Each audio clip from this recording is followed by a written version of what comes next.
Okay, we are live. Hi, everyone, and welcome back to Holy Humanist.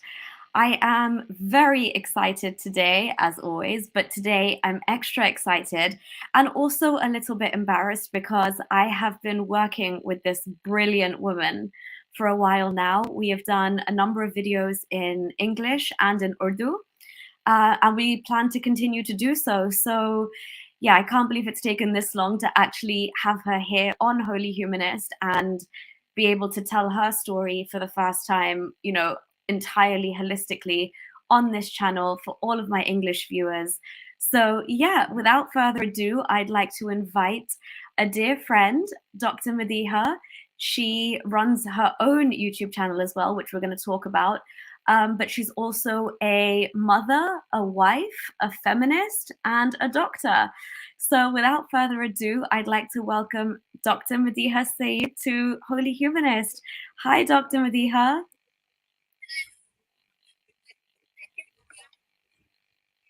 Oh, Madiha, we can't hear you properly. Can you try that again? Hi. For excited to talk to you. Oh, thank you, Madiha. I could kind of hear what you're saying. Okay, wait, can you try again? Maybe there's something wrong with the sound. Okay. Take like 5 seconds before I talk so you can hear me better. Now Yeah. can you hear? I'm so sorry, everybody. I think it's my internet connection. I am not sure what's going on. So can you guys hear me now? Yes, loud and clear. Now we can. Thank you so much, Nuria, for inviting me to Holy Humanist. Very excited to be here, and I'm honored. Oh, no, thank you. The honor is all mine. And like I said, I do apologize. It's taken this long for us to do this because, as you know, Dr. Madiha, this, especially Holy Humanist, was born out of a need and a kind of trying to make a safe space, I guess, for women to speak out and use this platform to tell their stories. And you have such an incredible story in your own right, and you've come so far beyond that we don't really take time to look back and see where we've come from, and the struggle we've gone through, and the survival mechanisms that you employed at one point in time to get where you are today and to do what you're doing. So for the purposes of this interview, I just kind of want to mix things up a little bit, and I want to start from where we are now and today. So I'm going to share your channel with everybody. I implore you, please, if you are from the subcontinent and you understand Urdu or Hindi, even a little bit of it, then please subscribe to Madiha Talks. She's doing exceptional work. She's bringing on people from a wide range of fields to talk about some whether it's socio-political issues or socioeconomic issues. And honestly, what I love the most is some of the taboo topics in Pakistan that are off limits, that are never kind of spoken out in the mainstream, are not talked about within households. So I love the kind of barriers that she's breaking with those frontiers. But yeah, Madiha, so if you can just tell us while I share your channel, what made you think, okay, you know what, I'm going to use my voice and I'm going to use the platform that is YouTube, and I'm going to try and educate people or help women and do what you do? So it's a long journey. I have always been very vocal about a lot of issues wherever people face in Pakistan, and I used to be part of a couple of WhatsApp groups. One was from my med school class, and there were a couple other groups. And whenever there was any issues regarding women, regarding feminism, regarding religion, I used to have a different kind of opinion than the rest, like, way different than the popular narrative. And I used to find myself alone. Everybody would start bullying me in the group, and I would be left with, confused, like maybe something is wrong with me, maybe I am the one who has a problem. But my heart would say, no, but that is the right thing. So I kept on, raising my voice in platforms, and I used to get bullied, and I used to get like made fun of. Everybody would, gang up against me. So I kind of left some of the groups. And then I found one of my friends told me about Haris Sultan's channel. That was last year. And I contacted Haris on Instagram, and I love to write about issues. So I sent him what I've written about how women are not allowed to go to mosque, and how they are, supposed to enter through a back door, which is like a dirty entrance, not the main, and then they're supposed to hide, and they're tucked in the corner. And I just found it very discriminatory. But apparently, no women finds it discriminatory. Nobody has an issue with it. So these things, make me very uncomfortable and very frustrated. Why women don't have issue with this? So I sent to Haris, and he said, "That's really good. Who are you? What is your story? So do you mind telling your story on my channel?" So I went on Haris's channel last year, but I didn't show my face. And then I was in contact with Haris. I used to send him different kind of things which I used to write. And then I said, I actually, I feel very lonely. I feel very marginalized being an atheist. So but I am a very vocal and opinionated person, but what should I do? He said, maybe you can start your channel. And then I thought about it, and I started with my channel with the social issues. I just wanted to talk about women's issues and whatever, society, as a Muslim society, the hypocrisy, a lot of issues that Islam, I didn't want to talk about Islam in the beginning. But as I started speaking up, making different videos, I would, you come to full circle, you come to Islam. Islam seems to be the biggest hurdle in each and every issue that people in Pakistan face, but nobody wants to talk about it. So that just kind of forced me to open up a little bit more as I, got more confidence. So that's how I started. Okay, that's amazing. And I'm so glad you are here, Madiha, because it's a very lonely a niche, especially for women and women who are showing their face and coming out, exactly as they are, kind of all guns blazing. And we're in very much in a place of privilege. So for us to be able to do this and kind of, almost be like the foot soldiers, mad respect to you. And I'm so glad that you are this vocal and, you can't keep quiet. I literally love women like you who are outspoken. And that's why I had to put that quote in the thumbnail, that well-behaved women rarely change history, because I do think the battle that you're fighting is such an important one. And you're honestly fighting it alone, it feels, at some point. So more power to you. And just before we move on, Ultra, thank you so much for your support. G Block, what's up? G Block supports atheism and apostasy, #humanism. Thank you, G Block, and thank you for also subscribing to Dr. Madiha's channel, Madiha Talks. So cheers, that is very much appreciated. You will not regret it, I assure you. Haram Doodles is in the house. Thank you so much for being here. And again, another powerhouse of a woman is Haram Doodles. If you have not checked out her extraordinary talent, then Instagram at Haram is the handle.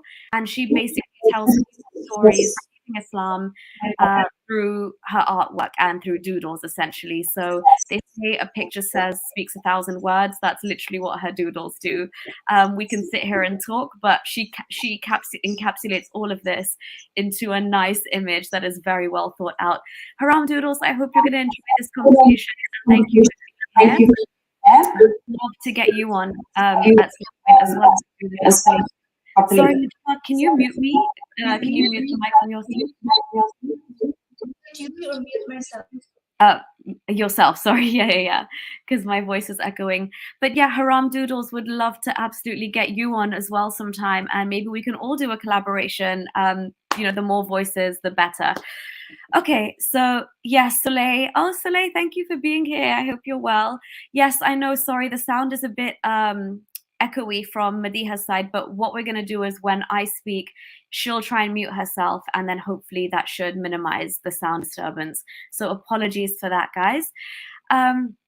Okay, so Dr. Madiha, let's basically get to, I guess, the whole juicy story that we've got to hear. And I mean, I guess it's a tale of survival and bouncing back. So take us right from the beginning. I want to kind of get an insight into, you know, who was Madiha as a child? What kind of home were you being brought up in? What kind of influence did your parents or any other role models have on you? So yeah, just give us a kind of background into your life growing up, if you can, please. Sure, thank you. I'm so sorry about this.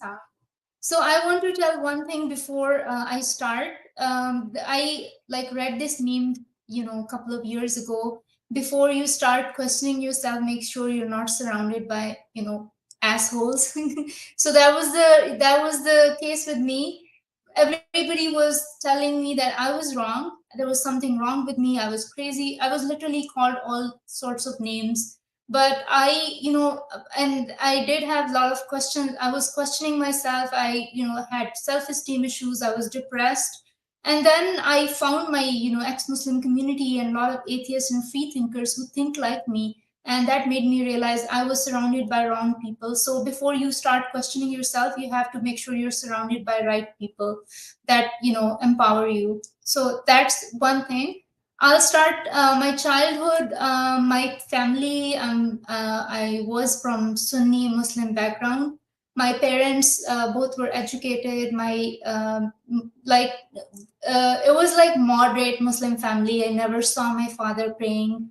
My mother used to pray once in a while, but there was no, compulsion on us about, following religion. Like, you can, just like every parent will tell you, you go read namaz, but there was no force on wearing hijab or something like that. Basically, an educated middle class family without any religious restrictions. So, and my father was a feminist. He would support us. He taught me how to, bicycling and everything. There was no hurdles in going out or everything. We were four brothers, two sisters. So I was, if you say, I was the most religious out of everybody. Not like I would pray, like not 5 times a day, but as much as I could. I think if you're a sensitive person, you get this religious teachings and all the horrors of ending up in hell, or you want to, you don't want to go to hell, so you try to do as much as you can, like follow the religion. So I think I was the most sensitive one. That's why I was following the religion. I also, when Ramzan comes, you sit in itikaf, like you go in a separate room and don't talk to anybody in last 10 days of Ramzan. And you just, what you do is you pray and you read Quran and everything. So I did that at least twice in my life.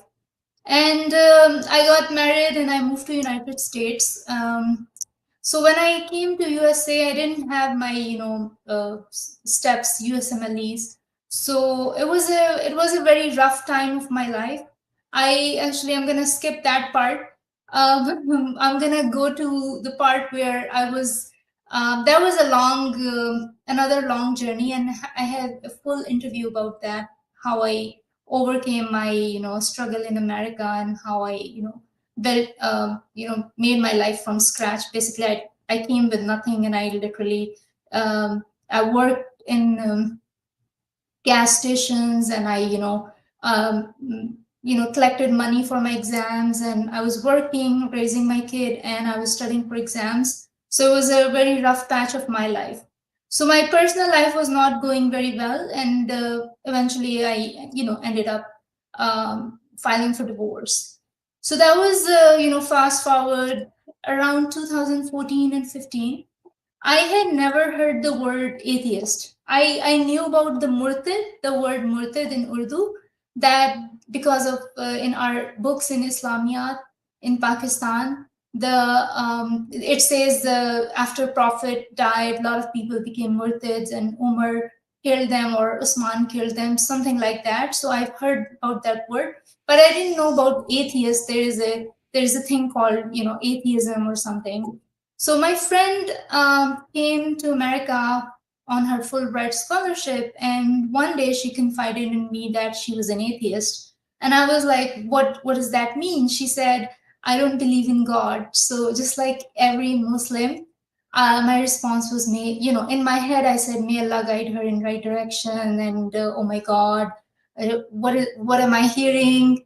And I started, I was because I'm a very, calm person, very rational. So I tried to, probe her. What was her rationale? Why she doesn't believe in God? And she said there were so many scientific errors in Quran. It doesn't make any sense, and this and that. So I thought about it, and I went back, and I tried to, rebuttal with her. I would go back, find, what is Zakir Naik's videos, and I would rebuttal with her. And then I said, there is a thing, entropy, it's mentioned in Quran. And she would give me counter arguments, and they would make sense to me. So I was, going back and forth. So I had this discussion with her, and I, forgot about it. So during the same time, I was going through divorce, and I used to drive to work, 45 minutes drive. So I thought maybe, it was very low time in my life. I was like, you feel like you had hit the rock bottom or something. So I thought this is the right time to connect with God. So I decided to, learn Quran. All your life you get this guilt in you that you don't read Quran, you read everything, but you don't read Quran.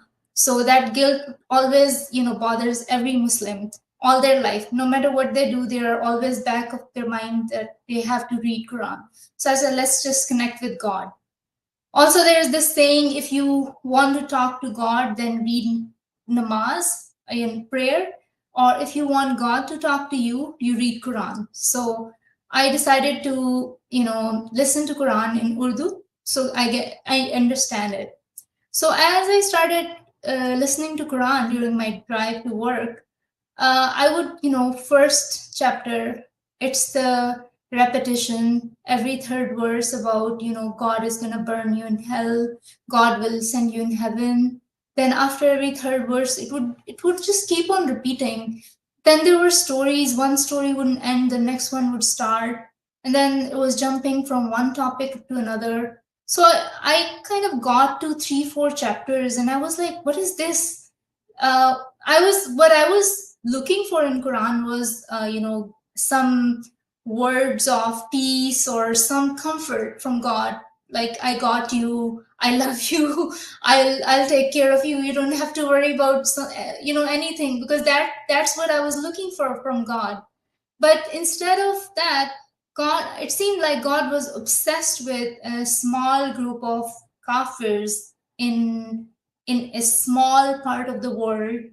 And God was constantly talking about them. How would he take revenge from them? What he would do to them? Why they're not listening to him? Why they don't believe in him? So that was the time when I was going through divorce, and I was like, I don't even think about my ex that much. Why God is so obsessed with small group of kafirs? Like, come on, you're God. You're like, you literally made this whole universe. So I was like, what is this? I got bored, and I found it bizarre. I found the whole, Quran and the God that we knew all our life, like God loves you, God is very kind, God is very loving. I didn't see any love or kindness in Quran. So it was very underwhelming. The God that I met in Quran was very underwhelming, that what I believed all my life. So I was like, I went back to my friend, I called her up, and I was like, so what were you saying? So then we started having these conversations again. So now I kind of really started thinking. And at the same time, it was like 2016, I was reading Sapiens. And if you had been to schools in Pakistan, they don't teach you anything before Islam. You don't know. I didn't know any history. I didn't know even there was history before Islam. There were civilizations. So Sapiens were like kind of an eye opener for me. And then I told my friend, I'm getting confused. She said, why don't you read God is Not Great by Christopher Hitchens? So I opened that book, and it just blew my mind. Every word made sense, like all these stories and everything. So also, when I was reading Quran, so everybody, whoever becomes an ex-Muslim, there are, some deal breakers for everybody. Some people leave Quran because of the scientific errors. Some people leave Quran because of the, women's rights. There are no women's rights. Some people leave Quran because how it treats, non-Muslims. Some people leave Quran because, some people leave it because of the hadiths. They don't make sense. They're like literally comical. And, some people leave because of the hate speech. So there were three things which really bothered me. One was the... Madiha, I'm sorry, I'm going to stop you there because we're kind of moving and jumping from lots of parts of your story, and I want to just kind of build... Sorry, can you just mute yourself, Madiha? Thanks. Yeah, sorry, I just wanted to kind of build... get an insight into your state of mind, kind of. So just to pause a little bit and go back to your childhood and the way that you obviously said, you, I guess, were fortunate enough to come from a family where, like you said, nothing was kind of shoved down your throat in terms of like religion or religiosity and what you need to do, especially because we know Islam demands so much, especially from a child of a young age, right? That's like, I think you're supposed to start praying at 7 and be hit for it if you don't by 10 or something to that effect. But do you think so when you are telling us now about how you were in America and these conversations back and forth with this friend of yours and you're slowly kind of having your mind opened, were you, despite your parents being quite liberal, and also I love the way that your dad and your mom had raised you, so hats off to them, but were you basically just a staunch believer in Islam and Allah because of your own faith, like despite that? So your entire, let's say, like adolescence to your adult life when you were in America and you were having these conversations, just kind of where you're leading us up to now, was that just like Dr. Madiha fully believing in Islam from deep down the bottom of her heart? So were you like more of a nominal Muslim, like you thought, okay, this is all there's something that exists, he takes care of me, but I don't necessarily have to wear hijab, or if I miss one prayer here or there, it's not the end of the world? Where was your headspace as a Muslim? So yeah, as a Muslim, I was like, I really loved God. I thought God was very kind. He's not gonna, like, these people who are forcing things, he's not like that. He's just gonna forgive everybody. That's what I believed God was. Very loving, very kind. He loves the children. He's not, I mean, women's rights have always bothered me, like why men get married 4 times. I a lot of times I had told my mother, I'm gonna ask God when I die, like why he did that to women, or also why Prophet had so many wives, why women have to cover up and men don't. Because I was raised by a father who was a feminist, and then we were 2 sisters, and then my brother was born. And before I was told in my childhood that when I was born, my mother was really looking forward for a baby boy. And, at that time, there were no ultrasounds. So you literally find out when the baby girl is born. So when I was born, one of my aunt told my father, who was coming, to the labor room, or, he said, she said, there is a baby girl. So he said, okay, I'm going to go get the mithai, sweets.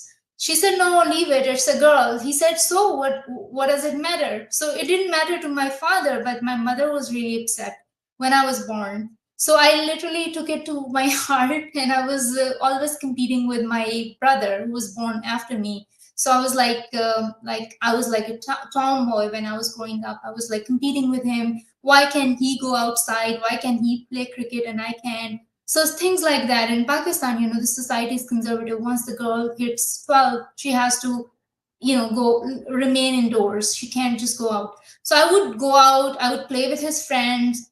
They would get annoyed why the girl is, she's making us lose the match, but I would not, listen to anybody. So I was like that, like a tomboy. I was competing with boys because it really bothered me why girls are, like, I didn't understand what was happening, why our society was like that, but this injustice did bother me.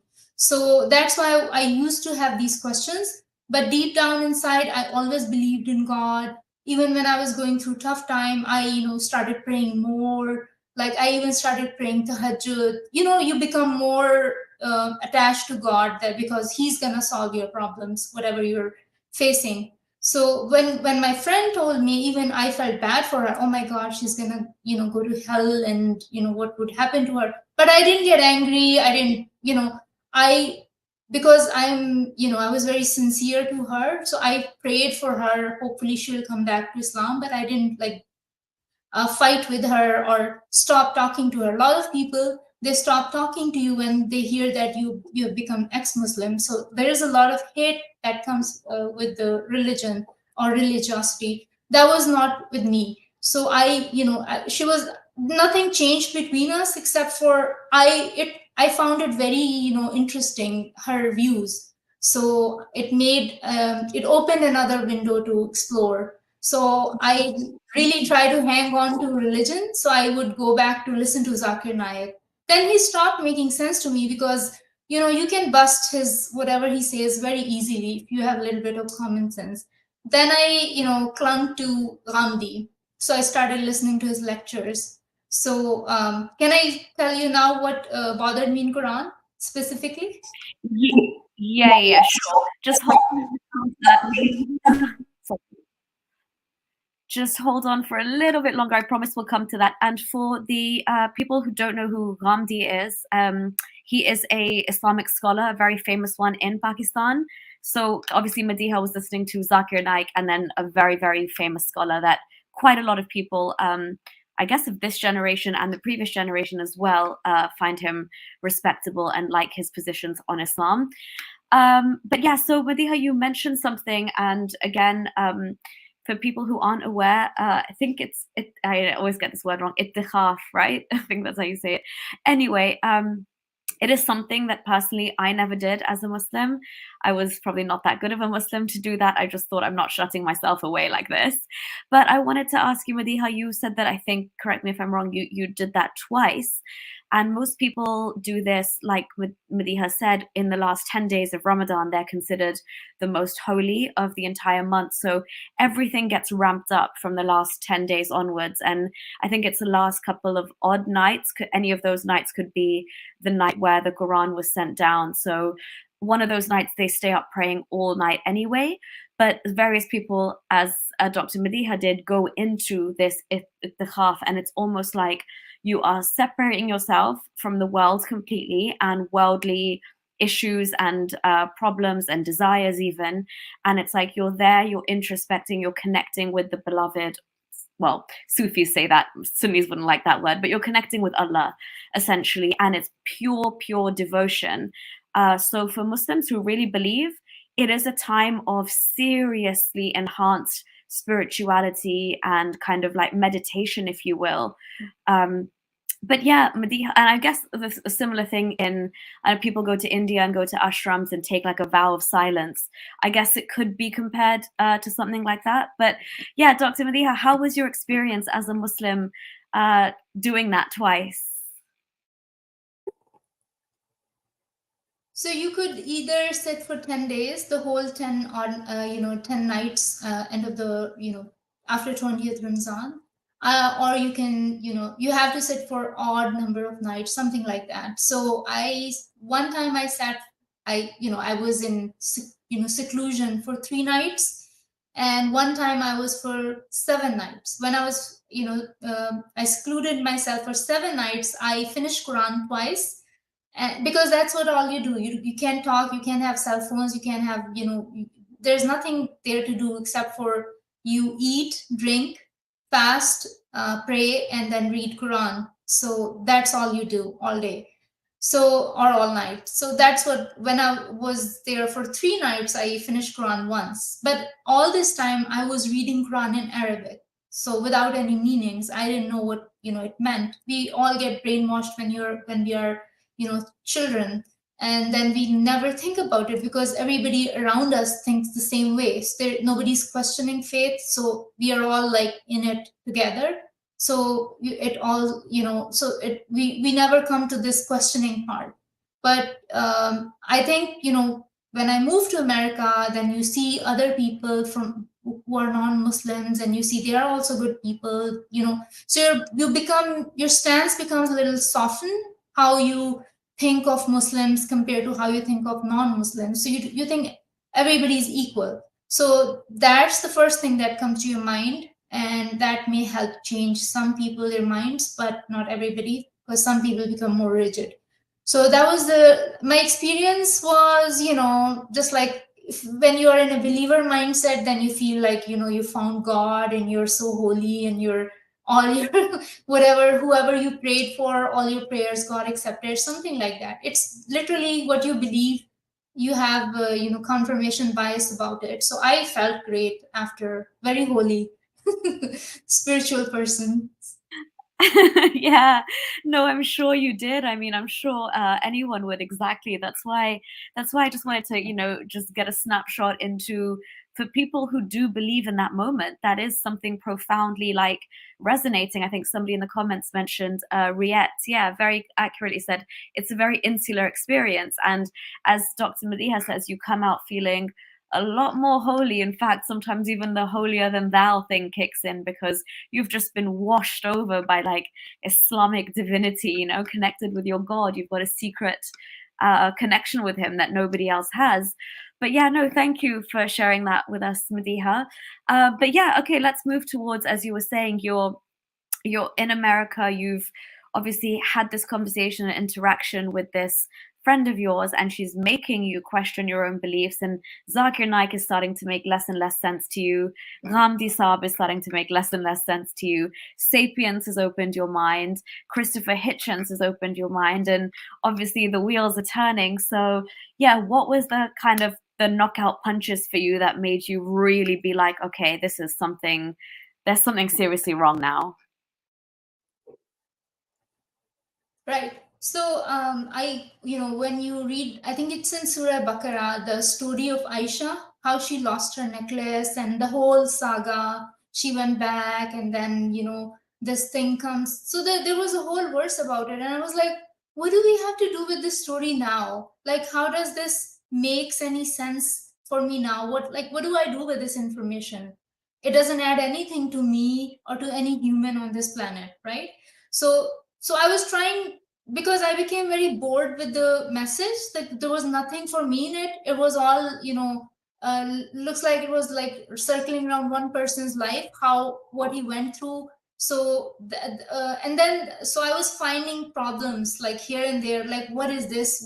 This doesn't make any sense. And I was like questioning. At that time, I was also talking to my friend, reading other books. So my mind was opening slightly. Then there was a verse about how Muslim men can marry their adopted sons' wives. That was so specific. I was like, why Muslim men can marry their adopted sons' wives? Like, how is that an existential crisis? And how does this help the humankind? Right? So and then there was a verse about and I think it's a euphemism that's used in Arab world. If a Muslim man calls his wife his mother, or your behind is like my mother, then they either have to fast for 60 days, or they release like slaves, or they sacrifice camels or something. There's a verse like that.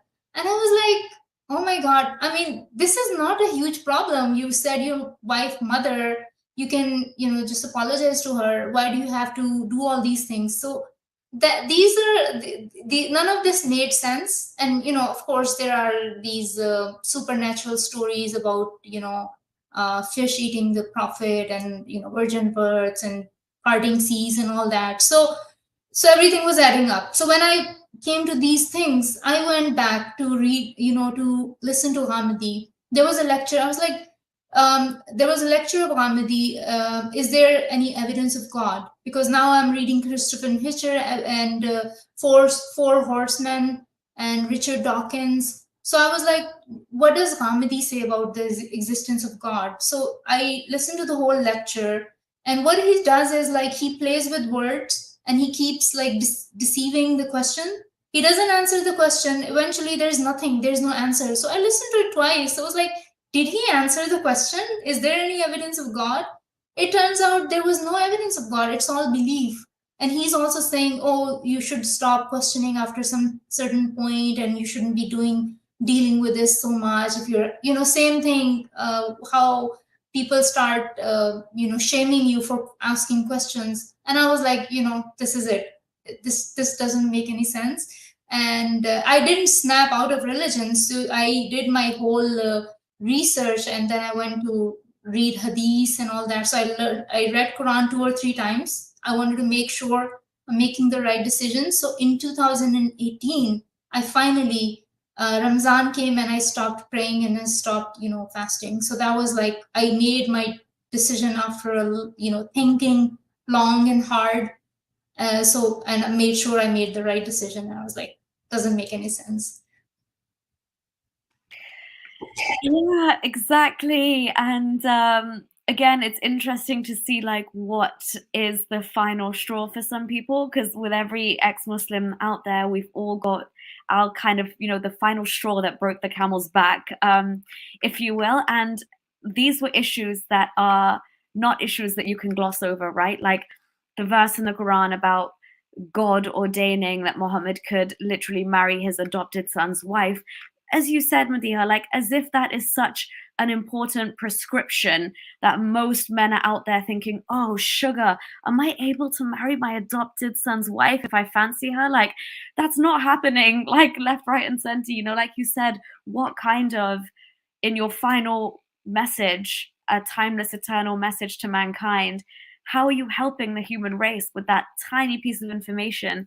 And as somebody said, other things to that effect, like the Quran verse about, people not overstaying their welcome at Muhammad's house after food was served, and from them talking to his wives from behind a curtain, and then nobody marrying his wives after he passes away. Like, hello, all the alarm bells should be ringing that, as Madiha says, a lot of this Quran is just tailored around Muhammad's personal life, like his daily dealings, his issues with his wives, like all centered around one man and localized to this one tiny region and this particular period in history and what was happening. And more than half of that is not applicable.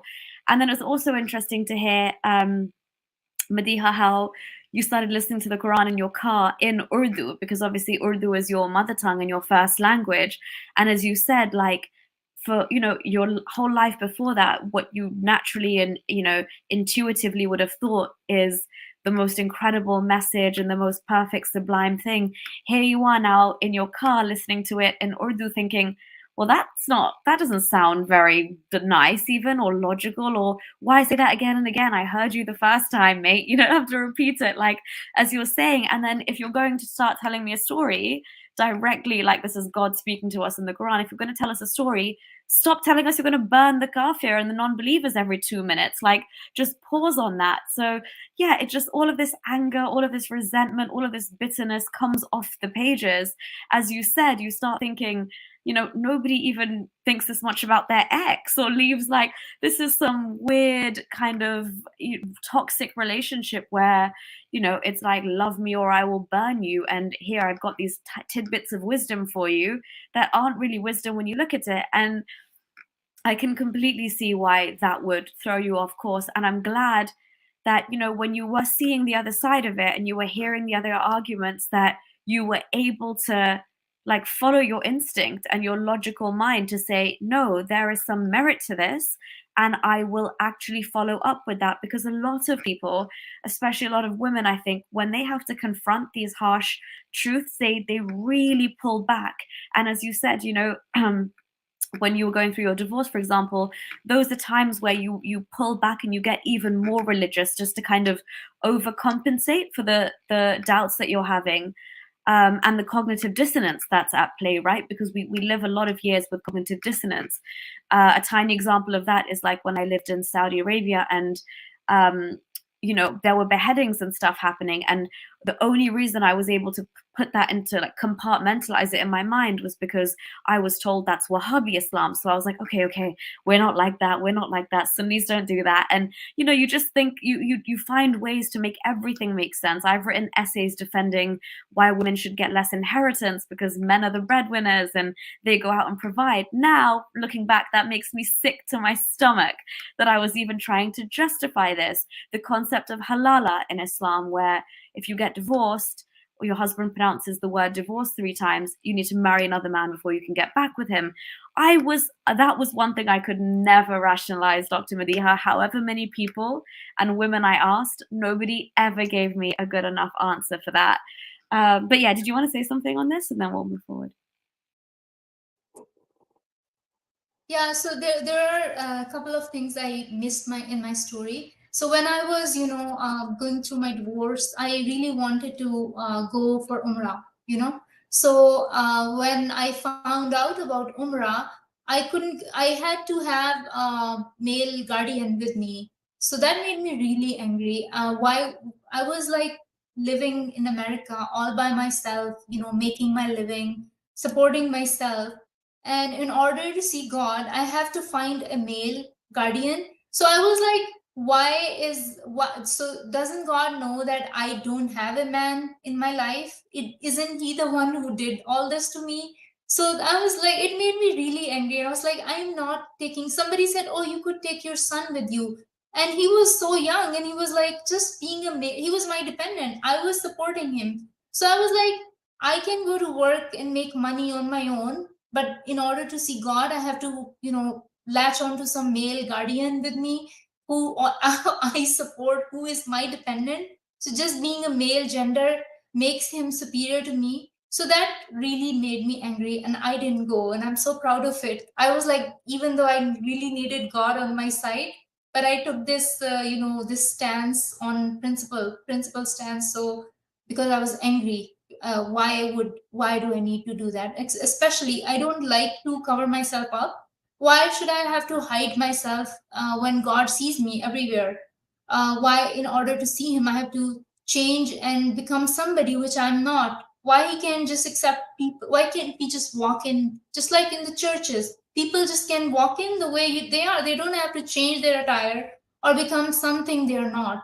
So these things, like, I was like questioning, even before I was becoming an ex-Muslim, I was questioning all these things. So even though I was a Muslim and a true believer, I was never irrationally, believing everything blindly. Like, when I talk to my friends now and I tell them, in Islam, men can beat their wives. And there are women who are physicians who come and tell you why they deserve to be beaten up. And you look at them with wonder and surprise, like, are you kidding me?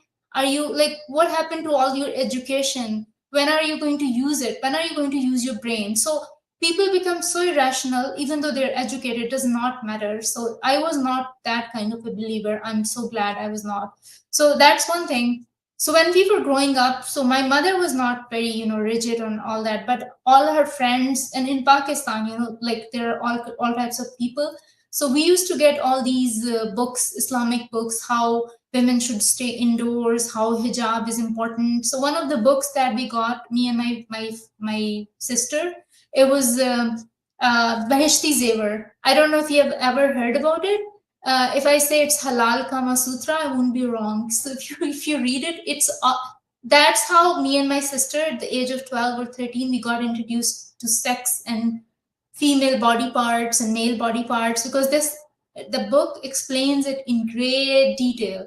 That's the book where I found out how men can have sex with more than one wives in the same bed at the same time. That book literally says all that, and all the etiquettes of having sex, and what women do and what men do after sex, how to take shower. So that book, if you read Bahishti Zevar, I don't know who wrote it, Maulana Abdul Kalam Azad or something. I don't know who wrote it, but Ashraf Thanvi, Maulana Ashraf Thanvi, and he was very, highly valued or in Muslim, circles at that time when he was alive.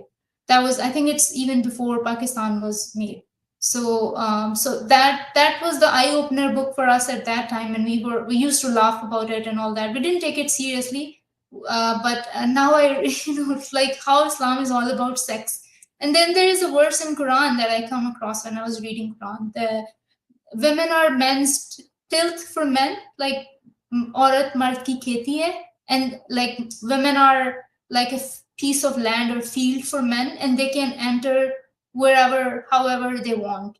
So that also had sexual connotation, behind it. Like there was the story goes like this, and actually the explanation is worse than the verse itself. So that really bothered me. I was like, it doesn't say men are women's tilth. It just says women are men's tilth. So why it's not, both ways?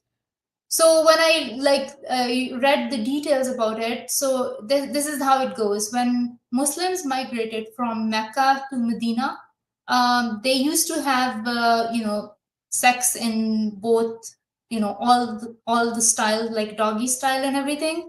And when Muslim men went to Medina, so the Nasara, Nazarites, they shared their wives with them. So they used to do missionary pose. So those women, they protested to Prophet, like, what is this? So this is when this verse comes. That's women are men's tilth for men, and they can enter however they want. And I found it so disgusting.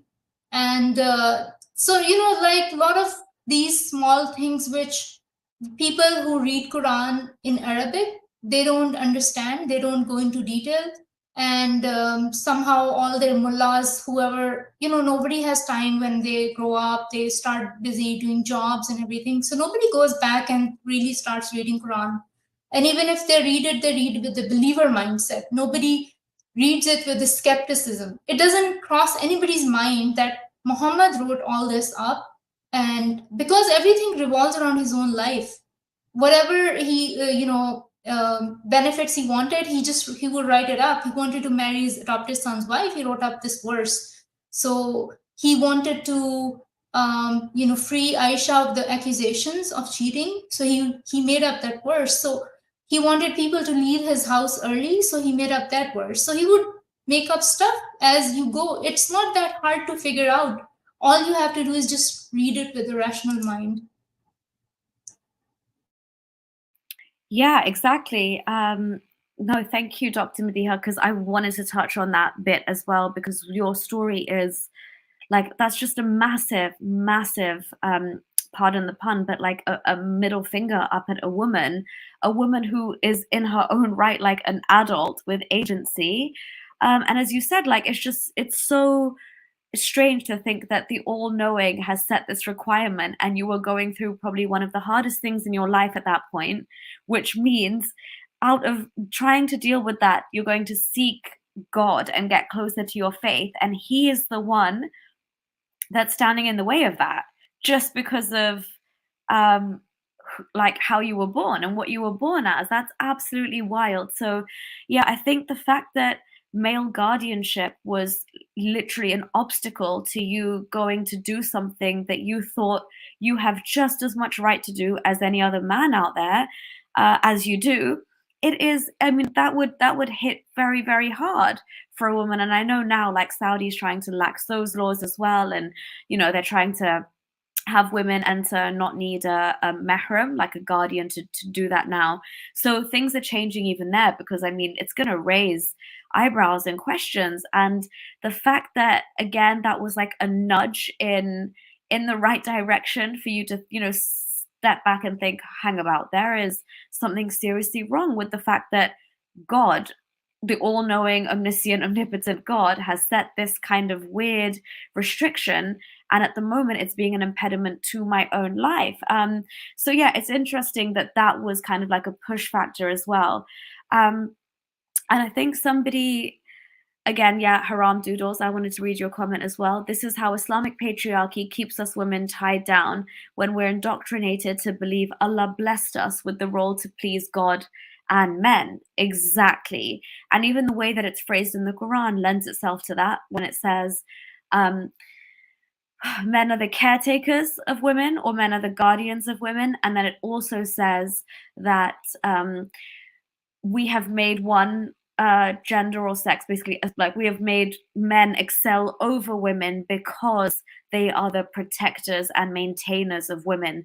So you're already taking away agency, taking away equal opportunity, taking away all of those things from a woman, and saying, actually, hierarchically speaking, the man is above because of X, Y, and Z duty he performs. So you are doing nothing but rendering the woman's duty to a baby making machine. And then you're putting even more restrictions on her movements, who she can interact with, the way she can express herself, the way she can dress. All of those things just scream misogyny, codified within Islam. And we haven't even touched on like the domestic violence that's sanctioned by the Quran yet. But Dr. Madiḥah, just before we move forward, 85, I know it's very late in Pakistan where you are right now, and I know you're trying to hang in there by a thread listening to us. So I hope this will get you woken up a little bit more. You had a question, and I think I'd like Dr. Madiḥah to answer this if she would kindly. Dr. Madiḥah, 85 is saying, what do you think makes the difference between a person that questions everything and the one that simply complies with their upbringing?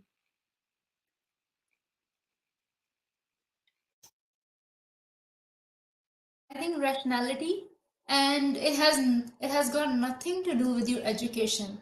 Some people, even if they're uneducated, they'll be very rational, and you talk to them and you'll say they can sort out BS from facts. So this is, I think, maybe it's a mutation in your genes. Some people are equipped with rationality and some people are not.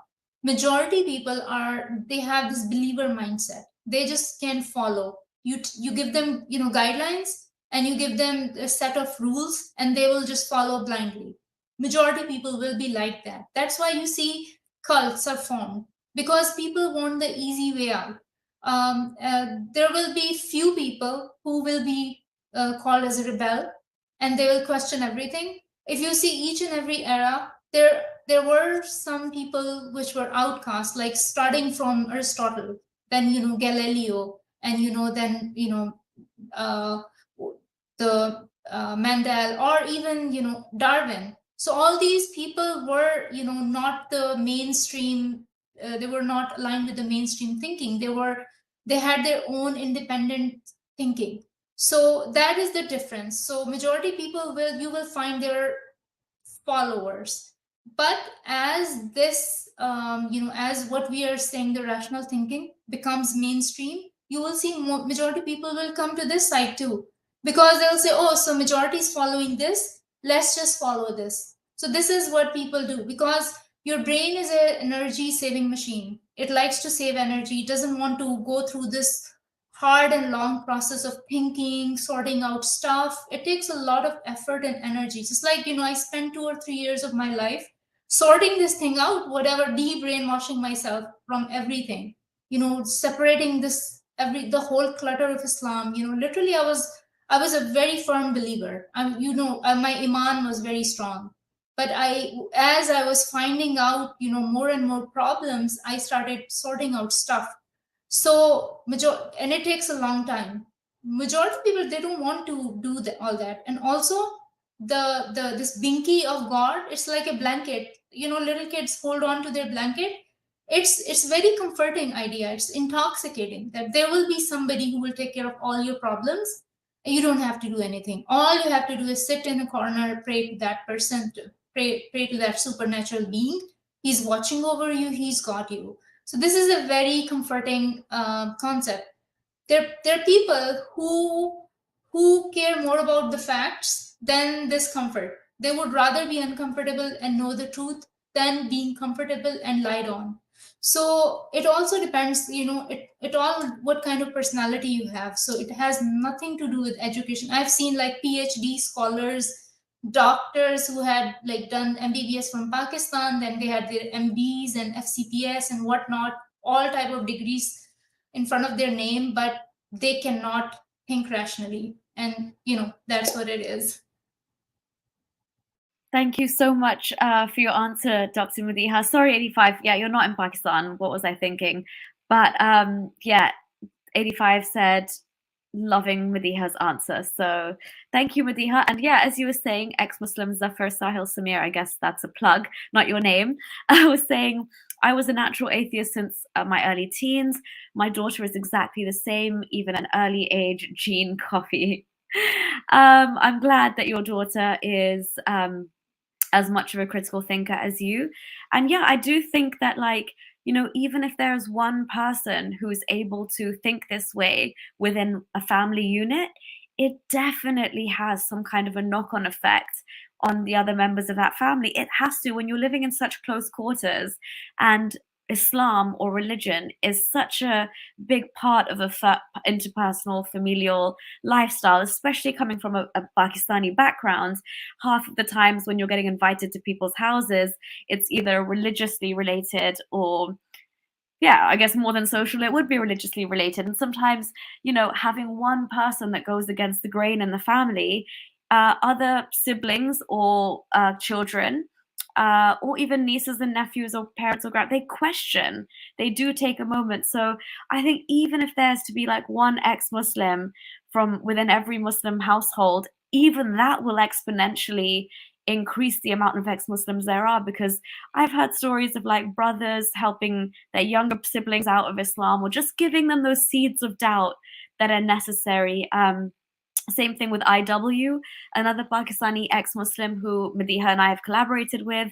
She's like helping her sisters kind of think in this critical way. And and again, when a woman does that, because obviously a woman has a lot more kind of interaction, and especially as a mother, you're in a position to really pass on these like most foundational elements of knowledge and thinking, basically effectively teaching your children how to think and not what to think.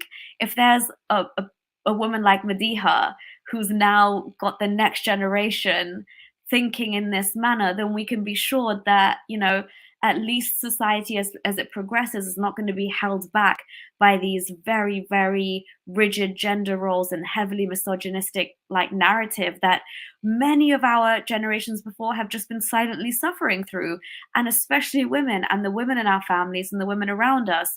I don't know of any woman in my family that said, no, I'm taking a different route. I'm not going to have children. I'm not going to get married.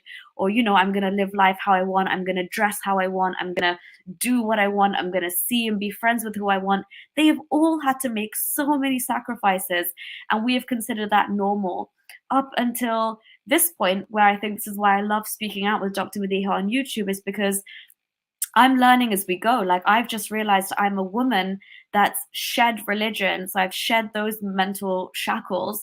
And now I'm also liberated. I'm liberated emotionally. I'm liberated sexually. I'm liberated in a way where there's not impending doom or hell lurking over my, hanging over my head or lurking over my shoulder. So I now have life to experience with a whole different set of mental, cognitive, like an outlook and decisions that I can make. And it's weird to think that you would go and be voluntarily entrapped into some of the ways that our women have just thought life was normal and the very basic thing they had to do. So yeah, I just think one woman out there like Dr. Madiha is just a game changer that would have a domino effect. And speaking of ex-Muslim women, there's another one here. Sahara is in the house. Thank you so much for being here, Sahara. Sahara is saying, hey, Nuria, and brave guest who said no to Muhammad, no to Momo, and no to hijab and Islam. Good to see another person freeing themselves from Islam. Exactly. Even us as women, our voices are gaining momentum. And obviously, I'm glad you know of Haram Doodles. So yeah, this is turning into more and more of the channel that I want it to be, people. So thank you so much. But yeah, Madiha, back to you. Sorry, yeah, I'll just read a few of these comments, then we'll get back to you. Exactly, Sahara. It's sad that the brainwashing and indoctrination is so deep, and the fear is real of questioning Islam, and not to mention dissenting from Islam. Exactly. And Haram Doodles is saying, my journey started as a kid with questioning why dinosaurs weren't in the Quran, but getting shut down by my mom telling me not to ask questions made me even more curious. And that's it, haram doodles. You know that's what we should be doing when you're told not to question, or how dare you, or getting a shitty answer in response. That's when you keep going. It was exactly the same thing for me. I think we had this discussion on a Twitter space. It was hilarious. But I told you the answer they gave me for dinosaurs was that Allah was testing out his creation, and the dinosaurs weren't good enough for the test. It wasn't enough of a test. So then Allah eventually decided, let me start again, wipe them out, clean slate. Let's try humans this time, but still let's keep these animals that exist with us today. Then you can ask them about extinct animals and why God made them extinct. They just don't have the answers. They're like not operating in those leagues. But yeah, Madiha, I could sense you wanted to come in on this dinosaur thing. Please go ahead.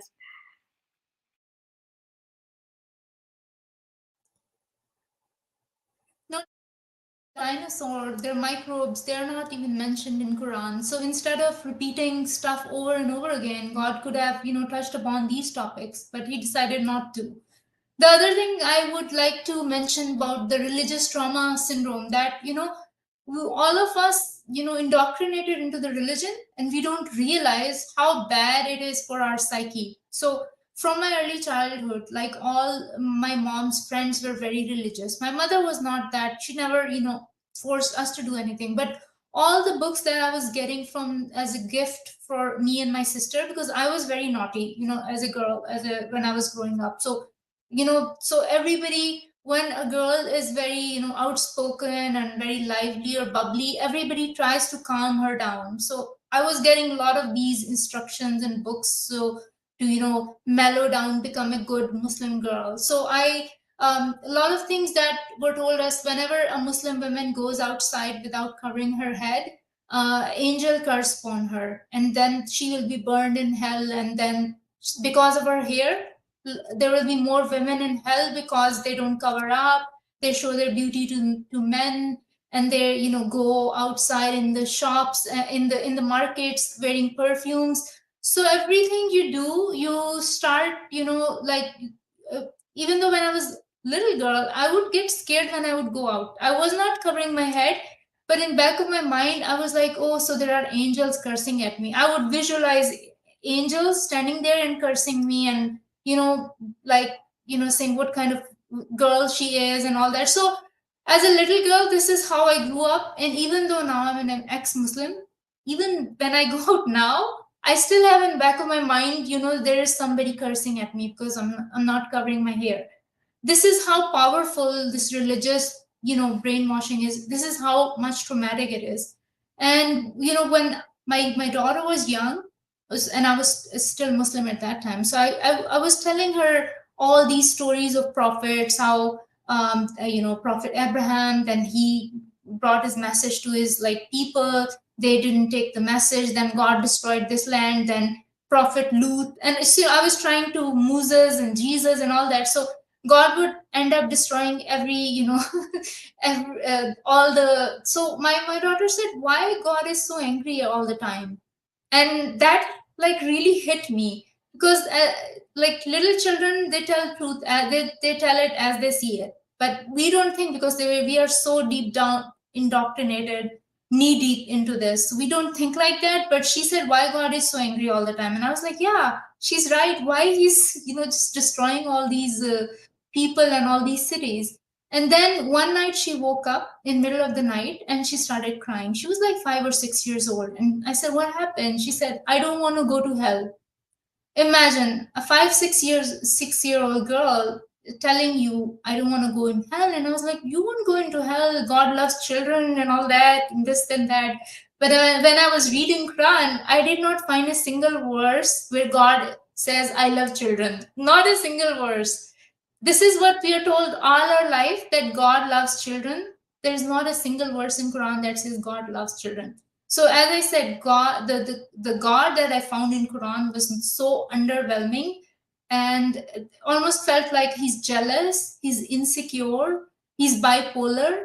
He one time he's like throwing people in hell, then other time he's extremely happy and then throwing them in heaven. And just the very, very negative, devilish kind of image of God. And Satan looks like a nice guy in front of him. What Satan does, He just tells people, backbite and do, steal. But God does the bigger things. He sends floods, he sends famine, he sends, all these hurricanes. He's the one who's destroying the world. So, and I've done this video where I dug upon where all these concepts came from. So these are all animistic concepts. They came from dualistic religions. So we are not, none of us investigated, but now when you start investigating where all this stuff is coming from, it's all coming from even the religions that were present even before Islam. Yeah, exactly. And I think obviously, whichever way you look at it, Islam has been influenced by a hell of a lot that predated it, and you just see like the mishmash. And you can obviously, there's the common thread, as Madiha was saying, where literally girls as young as her daughter at that time would be worried about going to hellfire, and things like your hair or the way you're dressing or showing too much skin is directly linked to that at that age. It's crazy to think. But we've got some really, really good comments in the chat I'd just like to touch on, and I think it would lend to the conversation as well. And we'll try and keep this discussion to about an hour and a half, so people can, stay concentrated, and otherwise it gets a bit long. But Madiha, sorry, could you just mute again? Thank you. Yeah, Tanki, exactly. Somehow when religion's involved, the amount of emotional abuse and threats of hell and genuine, like what you would consider child abuse that can take place under the guise of religion is whack. But yeah, thank you for your comment there. Jord is saying, if you repeat something too many times, or if you repeat something enough, your brain stops firing new questions about it and it gets molded to the idea instead. I think that's what happens when, as Madiha was saying, like if you question something, a lot of the times, if you are seeing that evidence is contrary to what you'd hold and believe and know to be true, i.e. cognitive dissonance at play, you will kind of retreat into, as you said, just thinking that idea is basically now untouchable. And again, the thing that set me off was when I asked my grandma, why did Muhammad marry Aisha so young? And the response I got was not a rational response of like, even like, let's sit down and look into it, or let's discuss the reasons, or even it happened back then. It was a straight up, how dare you question him? You will never be happy in your life if you don't love him. And for me, that was just like, after going through, like what I've been through in life, you understand when a response is just very like, shut, like lock your mouth and throw away the key kind of thing. There was no scope to even have an open discussion. That's when kind of something should go off in your head that something is wrong here, if there's unquestionable subservience or to somebody. And then again, Islam in its very nature means to submit. So that's essentially what you're doing. You're submitting to Allah, also known as Muhammad, or whatever, you can say the Abbasids came up with it later, blah, blah, blah. But essentially, you're submitting to the will of Allah and Muhammad, who was, supposedly had this special relationship with Allah, but was essentially himself looking out for himself. But yeah, a couple of other comments, Madiha, I wanted to get your thoughts on as well. There's a very, very good question. Oh, first of all, Siraj, thank you so much for being here and all your support. I know you're always supporting. And you said, Nuria, earlier tonight I met a girl in my local pub. She watches your videos and she has left Islam because of you. If that is the case, then honestly, I'm truly honored. And I hope she enjoys her time now chilling out at the pub, because that is something she could not do previously as a Muslim. But honestly, if that's the case, I'm absolutely honored. And this is why Dr. Madiha and I do what we do, and Haram Doodles and Sahara and everyone that speaks out basically is for moments like this. So thank you. Madiha, I'm going to let you answer this question. I think you'd have a very good whack at it. And then I guess if there's anything to add, I will add to it. But Ashley is asking a very pertinent question. Ashley's saying, how can I teach these things to my children? I co-parent with a Muslim man and I really want to teach them critical thinking so they don't follow what their father teaches. Obviously, you can understand co-parenting is hard enough when you're on the same page, like religiously speaking or in terms of worldview. Madiha, imagine having a Muslim co-parent, like an ex-partner now that you're raising children with. They go and spend time with him and they've got Islam being like, you know, full throttle on them, and they're being taught that misogynistic, kind of sexually repressive entire mindset and worldview. And then you've probably got Ashley there trying to raise her kids in the exact way that you've raised your children and you've taught them. So yeah, please, Madiha, if you could answer this. So I'm not sure if her ex knows that she's an atheist, or they had this conversation as parents. But she should have this conversation with her ex first, that you can tell what you want to tell, and I'm gonna tell what I want to tell, so they don't have a clash, and they don't go back and forth, fighting with each other. So have this come on the same page, that he can tell the religion, but she's gonna tell them about rationality. And have these discussions with your children. Tell them about other religions, tell them different belief systems, tell them how every part of the world people decided to make their own religion, and majority people follow the same religion they're born in. Some of these religions have stuff that's outdated. Don't particularly bash Islam, but try to reason with your children, like, in current times we believe in equality. Back then people believed in this stuff, but none of this stuff is applicable anymore. That's why people don't follow it. Something like that. Make them rational, make them question. Bible says the world was created 6,000 years ago, but the facts are this. So your children, bring them scientific books instead. Ask them questions. Well, there are a lot of things that we still don't have evidence of God. Tell them about, so we believe in science. Everything what science confirms, then we believe. So instead of bashing the religion, telling the negative points, just give them more broader perspective.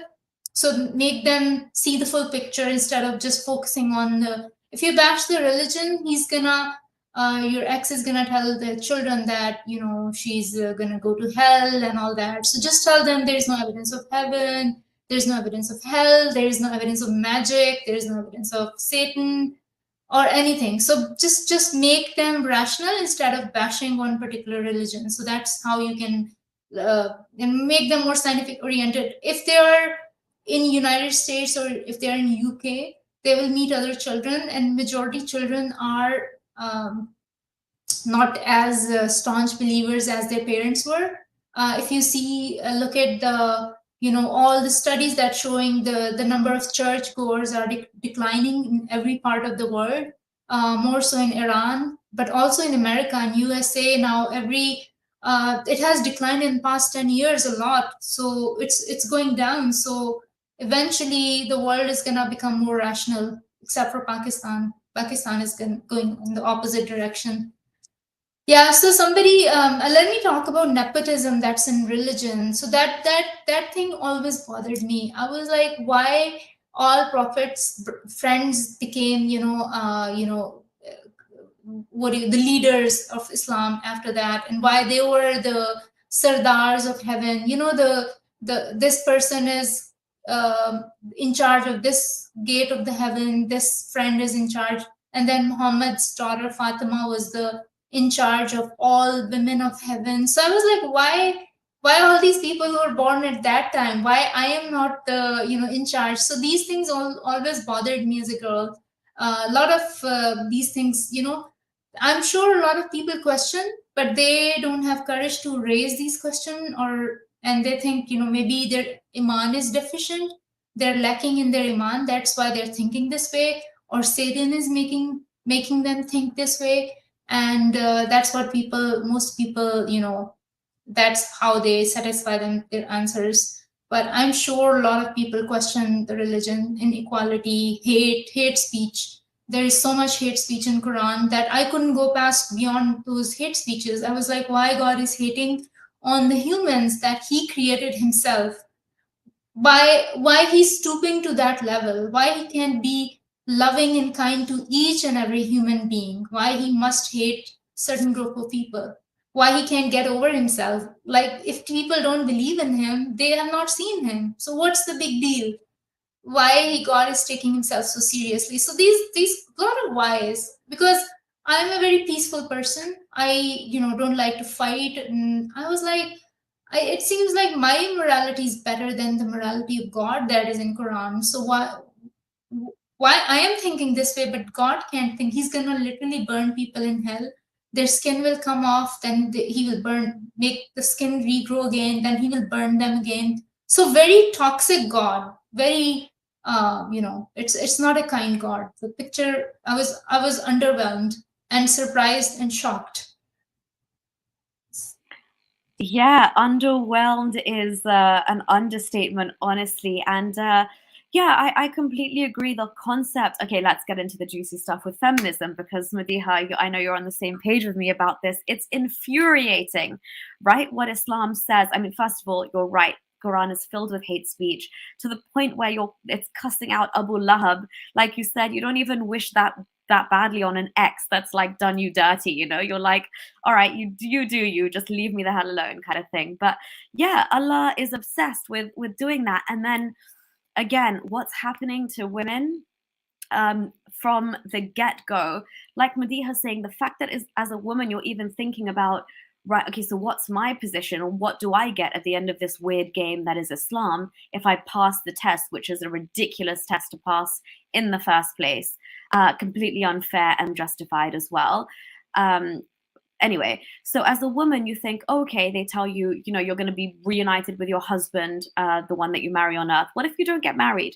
Anyway, so being reunited, you will be one of so in the Quran or the Hadith, whatever, it says that, I think it's the Hadith, yeah, that the three of those, like at least 3 or 4 of those 72 virgins will be your wives that you had on earth. And as wives, you won't feel jealousy, and you'll just be there as like the main woman pimp for all of the other virgins, essentially, that your husband is enjoying deflowering over and over again, because it's just a constant state of them having an erection that lasts on planet Earth what would be here is 30 years, and women consistently, the virgins consistently, that's it, they become virgins over and over again. So there's this weird obsession with deflowering young virgin women, right, which is shown in the very Prophet's example himself, with his obsession with like marrying young matrons and encouraging other people around him at the time to do the same, and very, very dark reasons for why you should do that, so you can fondle them and so that you may play with them, I think is the wording in the Hadith. And again, we see Islamic apologists now trying to wean these down and kind of dampen the effect and the kind of negative connotations and dirty and rapist, pedophilic connotations that they might have. So yeah, again, when it comes to feminism, I think, like Madiha said, hearing that, like, as an adult, when I read the Quran in English, incredibly underwhelmed. Like everything that I had built up in my head, and maybe some part of me was like, I'm not ready to hear God's full message in my language, because you're forced to read it in Arabic so many bloody times that you're like, by the time you get to trying to read in your own language, you're put off. But when you do exactly what Madiha is saying, it's underwhelming. First of all, even when it's addressing women, it's saying, oh, men, tell your women, or whatever. It's never to women themselves. And the only thing Muslims claim to is that there's an entire surah named after women, Surah Nisa. Well, there's entire surahs named for cows and bees and all of that. So what, are they given as much respect as well? No, it's entirely a man-made manual for men. And that very much is apparent. So when it comes to even having like the tiniest feminist bone or inclination, when you come across a text like the Quran in your own mother tongue or your own language, if you can get past, I think what somebody brought up earlier is, actually acknowledging what you're reading and not kind of forcing yourself to go more into religiosity. And I think like Dr. Madiha said really well is, you either kind of have to, I guess, protect yourself from those thoughts. And that's when, like Madiha was saying, you start questioning your own so iman is like your faith and how much faith you have as a Muslim. You start questioning whether you have enough of that, because the questions that are appearing in your mind, you think you're lacking in believing unquestionably in Allah because you're having these questions. And Islam does reinforce that, because Islam tells you that's the shaitan doing like whispering into your mind and creating those seeds of doubt. So he's trying to push you off the right path. What's it called? Sirat al-Mustaqim, yeah, the right path that Islam says. So then you doubt yourself, and then you start praying even more, and you start trying to connect with your religion even more. And then Islam further stunts your questioning by saying questioning is a sign of the devil and disbelief, and those who are the best Muslims should not question. And clearly Muhammad has said in the hadith, those who question too much will leave the faith.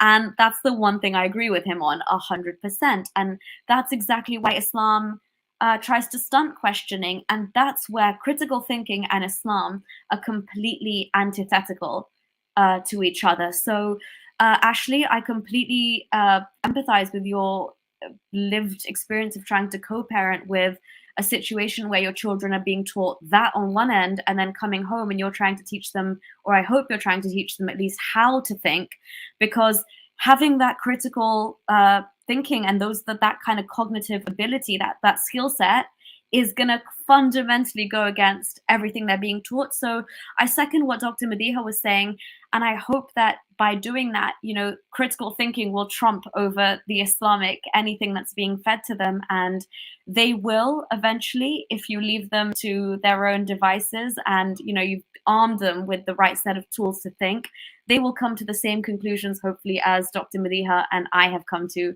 about Islam. But yeah, Dr. Madiha, I also just wanted to get your thoughts on Pakistan as a country, because I know most of your activism is done in Urdu as well. And I know you have a lot of passion about trying to make some change back in Pakistan and kind of uplifting and making women more aware of their rights there, but also taking the braver approach and going as far as to say that, hey, Islam is a problem in the Islamic Republic of Pakistan.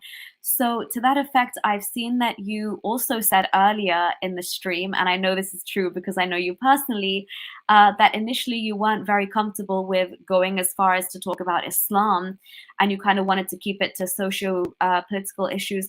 So I wanted to ask you what changed and what made you think, okay, I'm going to start adding Islam into the mix. And second of all, there was a question here for you from Young Atheist, who I think you know, saying, as we see ex-Muslims are growing in Pakistan, but in Pakistan you can't stand against dogma or Islam.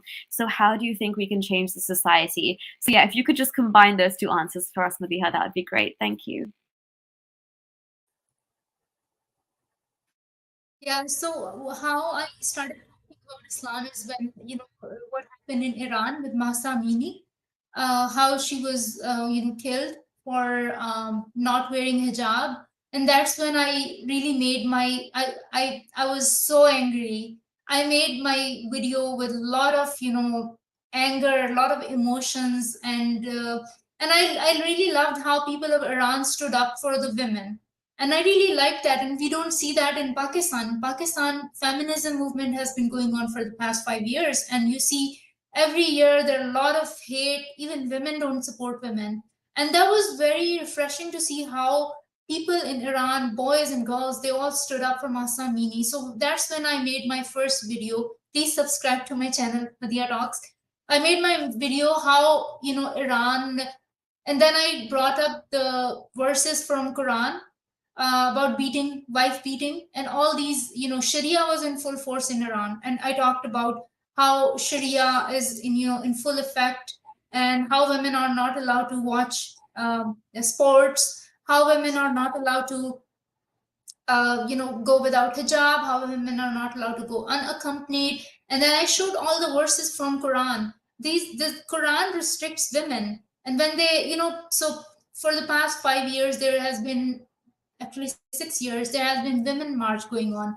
And whenever these marchers come to march in these, big cities, They were told by, religious apologists, oh, Islam has given you all the rights. What rights are you looking for? And that's when it becomes really frustrating, when they tell you, oh, there is a surah, the surah, what is the women's surah that gives you all the women's. Which one? Surah Nisa. Oh yeah, Surah Nisa gives you all the rights. So then everybody went back and looked at what Surah Nisa has, because everybody reads Quran in Arabic. Nobody knows what the hell Quran actually says. So when people read the Quran, it says you can beat your wife. It says how women have lesser, property. It talks about halala. It talks about divorce and all that. So, it's not really Surah Nisa. It's a Surah Rijal, basically. It gives men rights and it restricts women's rights. What angers me when somebody says Islam gives women right. Nobody says that Islam gives men right, because men are supposed to have all the rights. It's women who need some rights. That's where I have a problem. Why God doesn't address it like, United Nations Declaration of Human Rights. All human beings are equal. Why God didn't say that? Isn't that such a beautiful statement? I think that is the most precious and best statement that human came up with, that everybody in the world, entire world, agrees on, that yes, all human beings are equal in respect and dignity and virtue and whatever. But God doesn't say even once in Quran that women and men are equal. So it makes men their head. So when God allows men to beat their wives, God doesn't say you're supposed to beat them lightly, gently, and or just touch them. No, there's no instruction like that. It leaves women at the mercy of men. So you're basically endorsing domestic violence. You're basically giving a very toxic advice, a relationship advice as a God to men, to beat the wife so they can start loving you back. Nobody loves back if you start beating them. So that's very wrong and toxic advice. If you ask any relationship expert, if you want to, you're working on your relationship, no relationship expert would say, your wife would really start loving you back if you beat her up every night. No, nobody would say that. So, you can tell these are not from God. These are man-made. So the other thing about feminism, like, how Prophet had so many wives. So I used to question that. I'm sure everybody has these questions growing up. And the answer I used to get, and I'm sure everybody gets the same answer, because there were a lot of women at that time, and they couldn't survive on their own. So in order to give them protection, he married them. So what about when he died? Didn't they need protection when he died? They were all in their early 20s and late teens, all these women, and none of them could marry because they were made ummahat al-mu'minin, mother of all men, and they couldn't marry. So men's sexual needs are like, God takes a lot of account, considers a lot about men's sexual needs. But what about women's sexual needs? So, and then when man marries 4 wives, so he's going to a different wife every night. What about those wives who are waiting for that guy for 3 nights? What about their sexual needs? So women's sexual needs are totally neglected, or not even considered that women would have sexual needs. And then, you go to heaven, and then God will take out jealousy from women so they can see their men having sex with these virgins. Why doesn't God just take out the sexual desire from men, instead of making women wait and watch that all this porn in front of them? So these, none of this makes sense. This is, you literally have to shut down your brain to make sense of all this religion.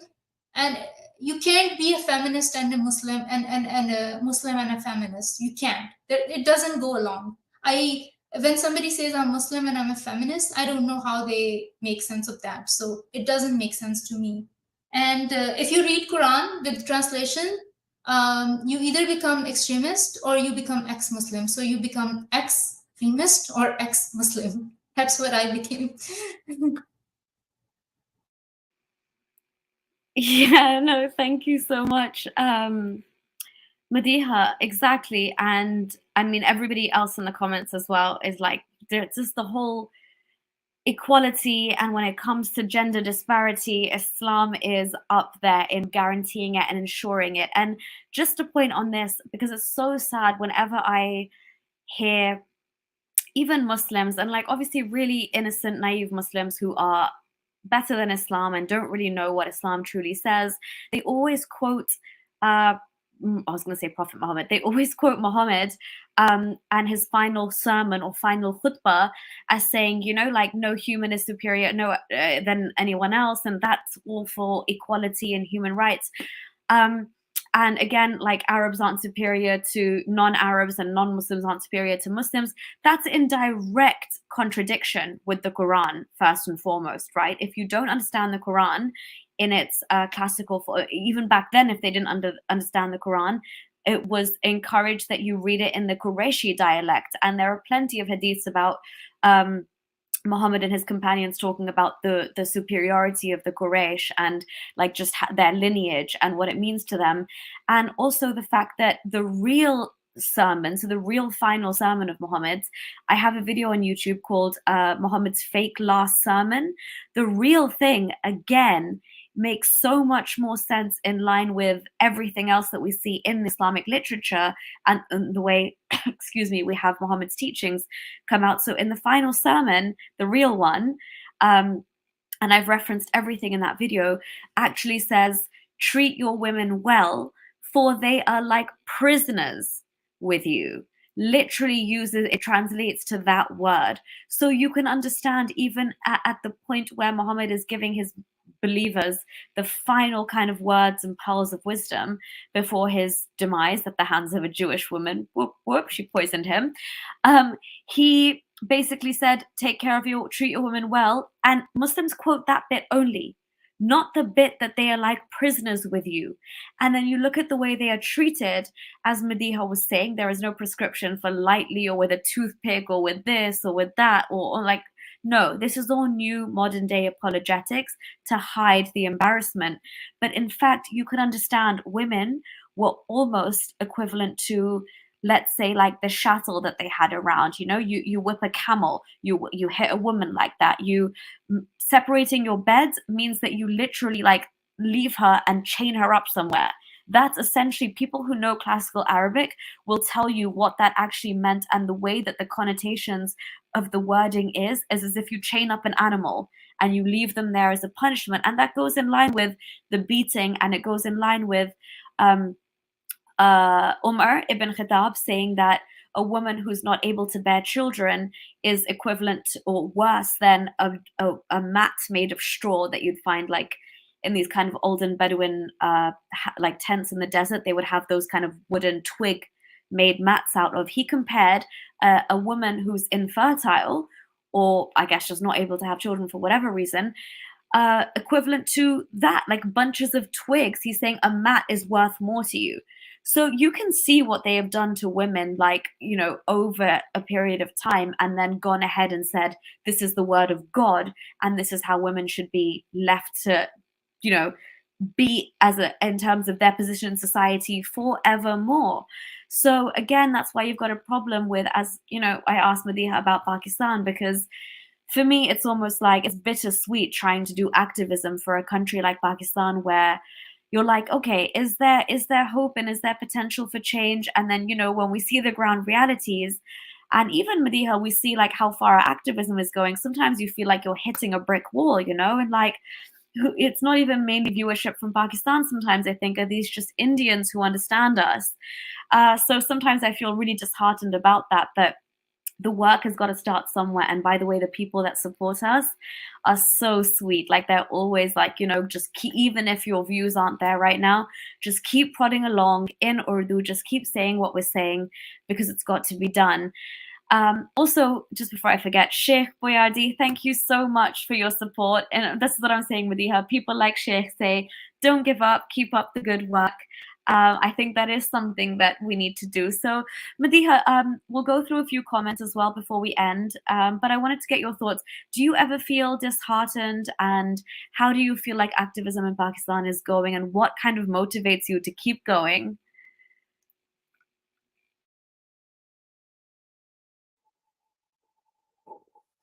Yeah, I do feel disheartened. Actually, I was very disheartened even today. You know, like because I get messages on daily basis from youngsters from Pakistan, just because I have a channel.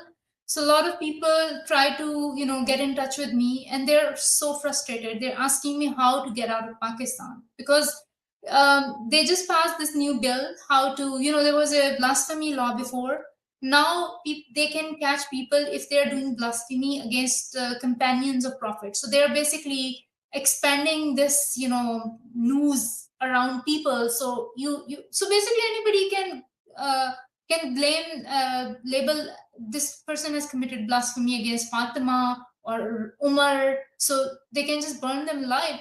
Instead of removing the Article 295C, they're basically expanding, So it's just basically have become a hellhole for Pakistani youngsters, especially atheists or even free thinkers who are not extremists. There are many Muslim free thinkers, no, not Muslim people who are secular minded, but they're Muslim, and they are against this extremism, but they're also getting disappointed and disheartened. So people just want to leave Pakistan. That's not the solution. Like, not like 25 crore or 29 crore people can leave Pakistan.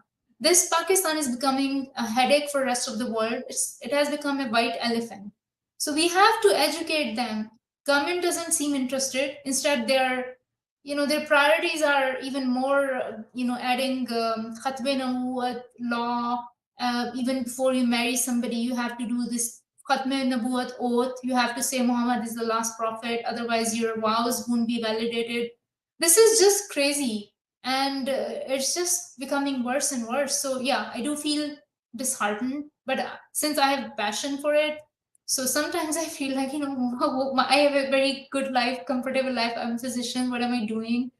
But then, you have to. Somebody has to do it. So that's what I do. Yeah, and more power to you, Madiha. And again, your passion is contagious, because sometimes when I'm feeling like, okay, well, what are we doing with our whatever little free time we have? Again, like just getting a WhatsApp from you or scheduling a new thing or coming up with a new topic, it does keep me like motivated to keep going and think, what, even today, if 10 people are listening to us in Urdu, at least there's going to be 10 people in 10 different households who might hold a different opinion. And, Rome wasn't built in a day.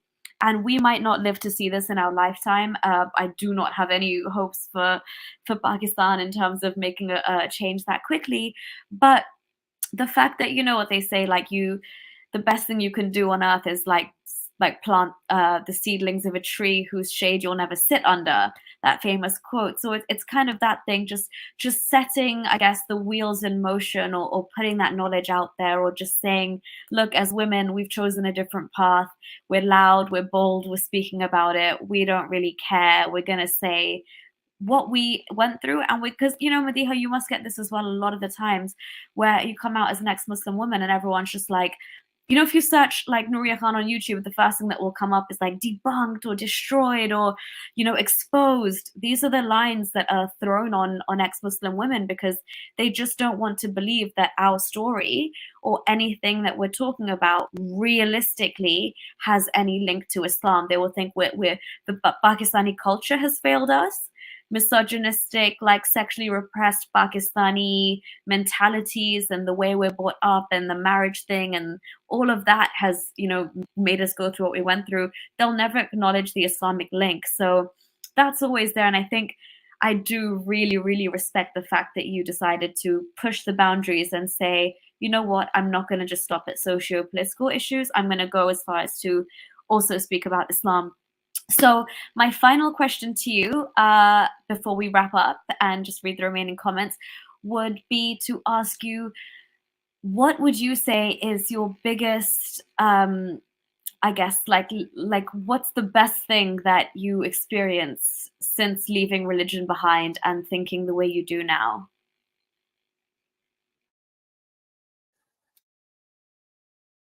So I have become much happier. I don't, very lighter. I'm very happy that I know the truth. That this all, and I see everybody as an equal.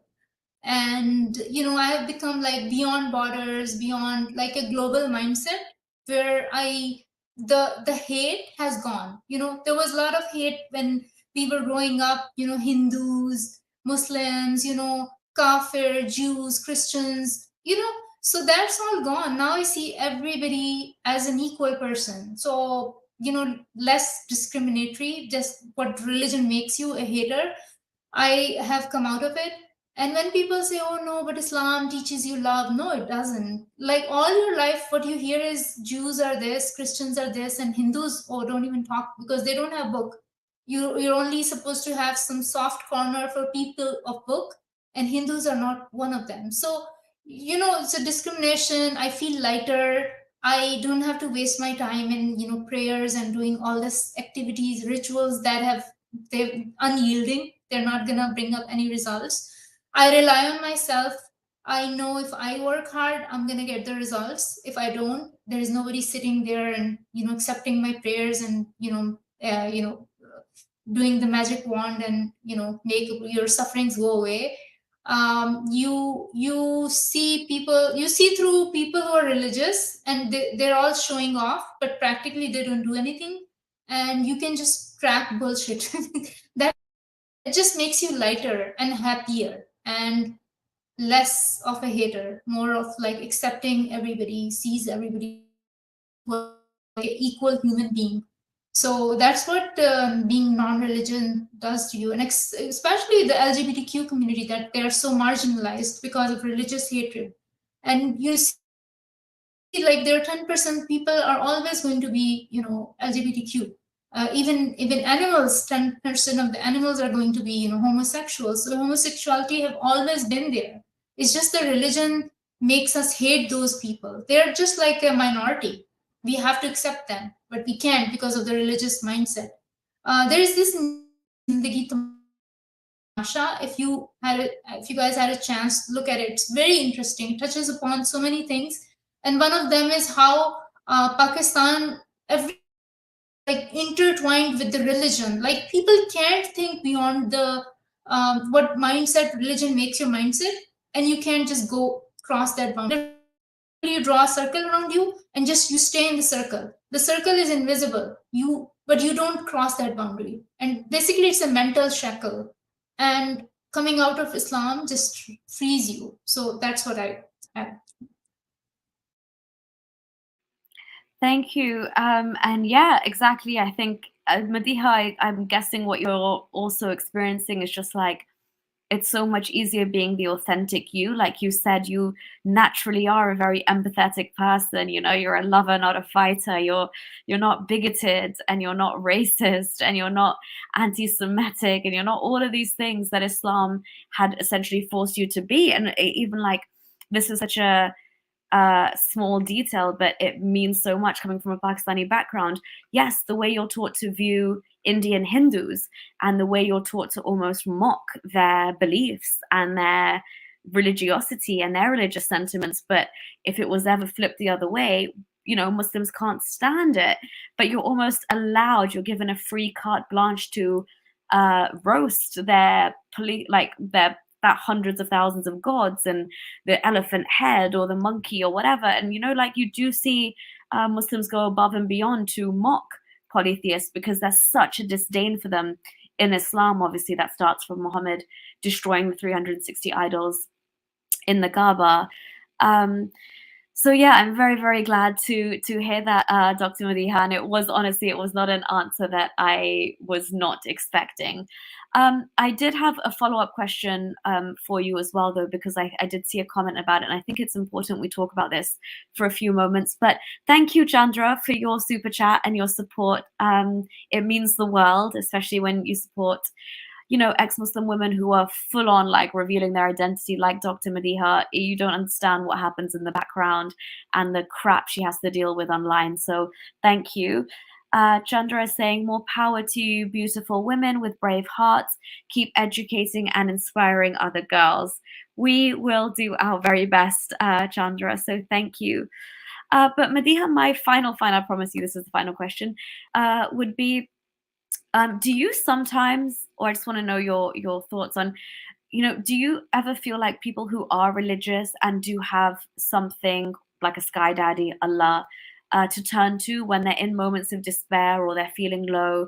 Do you feel like either that, like they have, something to reach out to and they have a sense of protection, albeit even if your prayers aren't directly answered, because we all know prayers aren't answered, but that and and the sense of community that they have, right? So you could move to a foreign city, but if you can hedge your bets that if you walk into a mosque, you're going to be surrounded by a sense of community, and therefore, or you have an automatic community available, ready, set for you wherever you go, just by virtue of who you believe in.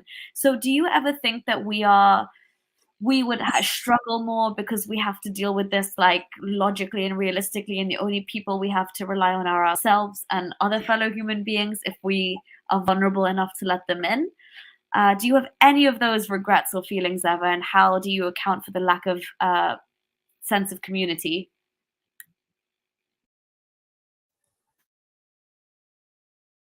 Okay. Yeah, no, I don't miss Allah in my life because I know he doesn't exist. So just like, kids when they grow 12, 10 or 12, and you tell them Santa brought the gift, and kids say no Santa, and they grow out of it. They never miss Santa. So just like that, I grew out of God and I never missed him because I know he's not real. Actually, I feel bad people who pray to him and waste all their time praying and all that, and they're wasting all the zikr when they rosary beads, what they do. This is all waste of time. It's not going to work. What really is going to work is practically what you do towards your goals. So by sitting and praying, just like COVID-19 came, and even if the whole world was praying and circling around Kaaba, it was not going to go away. How it went away by scientists inventing the COVID-19 vaccine, and that by kafirs actually. Kafirs invented the vaccine, and that's how the world got saved. So yeah, I don't miss it. The sense of community, the people who are believers, I also find them very judgmental towards who are like us ex-Muslims and free thinkers. They think we are crazy. That's what I don't like, because when I meet a Muslim, I don't hold grudge against their right to believe. Like there are a lot of Muslims, and I'm okay with them praying and all that, but they're not okay with me not praying. They are the ones who are judging me. So so they're bigoted. I am not bigoted. I know people have this mindset and they can't change it, and I know and I accept it. I never attack someone. I never attack a believer. I criticize Islam as an ideology, because any ideology is up for debate, because it impacts humans, their life. So it impacts your life. It has an impact on my life. So we all have the right to criticize any ideology, capitalist or socialism or anything. Religions are just ideologies. So, but I don't criticize someone's right to pray in front of me. By all means, they can do that. If you go to mandir or you go to temple, by all means go there. But what I find is, like, Muslims, they criticize, and they even kill you. The religion, they kill you. So they are the ones who have the problem, not the ex-Muslims. So I do not miss people who are not rational. I would rather have one friend who thinks like me, who's rational, and my mental wavelength we're at the same wavelength. And talking to somebody with the believer mindset, and they don't get my point, they don't even know what I'm talking about, and they're not even interested. You have to remember.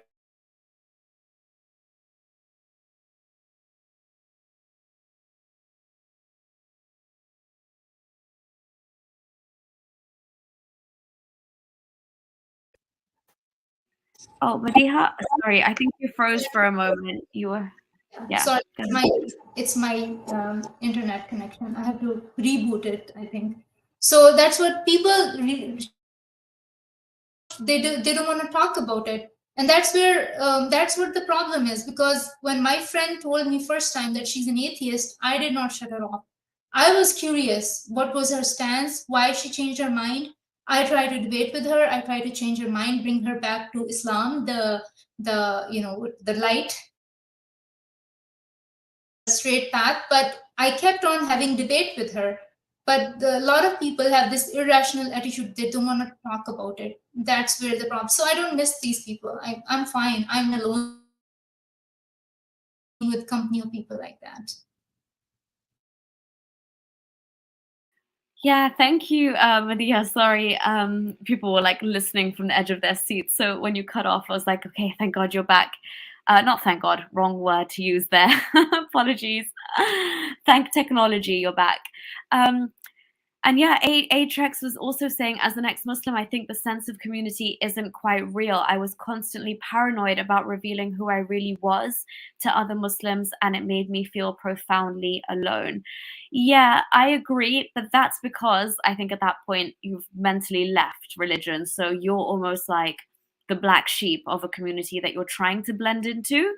But I mean, when you're a Muslim and you really believe it, the sense of like, you know, obviously if you do something in large groups and you know, there's social like apparatus behind it and you do it constantly, it does really enhance this kind of like social cohesion. And Islam guarantees that, right? By calling you to go Friday prayers and to do that outside of your houses as men.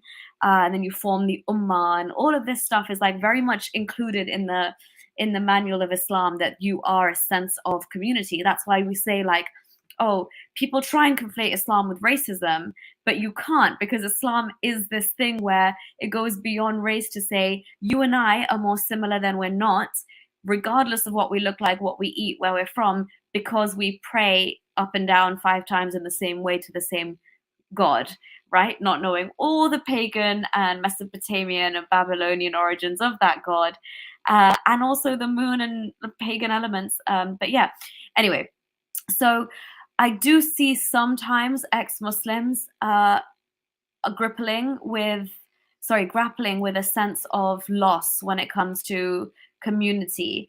And I guess it's hard for free thinkers or humanists or secularists or atheists to offer that, because we are, as they say, you know, we're not a monolith. We're all very different. Like as Madiha says, the only thing we have in common is that we don't believe in Allah, and Islam being the final message of God. So I guess people can struggle with that, and it is a real thing. Again, that's when religious trauma comes in as well, and existential crises after leaving religion. But there's definitely ways to gauge that sense of community back. Like Madiha was saying, sometimes you brave it out and you're a lone wolf and you're just so happy to be mentally emancipated. Sometimes, I mean, I think I'm so grateful for the people I've met since I've started my activism and this channel. I feel like I've got a whole new family. Even if it's virtual, you know, you genuinely have people, you can say whatever comes to the tip of your tongue without holding back. And that was never something I could even do in my own Muslim household. So small baby steps, I think. And yeah, I think we're definitely moving in the right direction. But I wanted to thank you, Madiha, so much for your time. And Tim, thank you so much for your super chat. I really appreciate the support. But yeah, Madiha, this was great. And I know it was a big ask to ask you to give me all your thoughts about everything to do with Islam and your journey in one sitting. So I really appreciate how much insight you have given us. And I would love to have you back on at some point, just for like, you know, honing into one topic specifically. So yeah, we definitely can do that for the English audience. But yeah, any final thoughts from your end, and then we'll go through some comments and wrap it up. No, I would like to say thank you again for, you know, giving me space on your channel and exposure. The more people, you know, connect with us, maybe somebody is, you know, in that phase where I was a few years ago, where I was, you know, struggling. What is the truth? You know, whether to come out of religion or not. Hopefully, our conversation today helps somebody made up their mind to come out of the dogma and come. It's literally a cult, to come out of it and free themselves from these shackles. Literally, all you have to do is learn history and a little bit of common sense, and it's literally all about common sense. Me and Nuria are gonna make a series of videos, and we'll, you know, take you to this journey, how all these religions impacted women and human life. And please stay tuned and subscribe to our channels and like and share our videos and spread our message. And love to everybody, and to you, Nuria. You're doing an amazing work. Thank you so much. And it's only because I have people like you in my corner, obviously, and people like you to make these things happen with. Otherwise, like I said, it's a very, very lonely game. But thank you, Madiha, for taking the time out of your very busy schedule to at least share your story and your insights and your activism with my English audience. I've been meaning to introduce you to the audience of Holy Humanists for a long time now. So yeah, I hope today you all kind of got some more insights into Dr. Madiha, the kind of things she's experienced, the kind of unraveling of her mentality from a Muslim believing woman to the free thinking feminist activist you see before you today. And I hope it was informative for people to realize how she even approaches these new facets of life as a mother.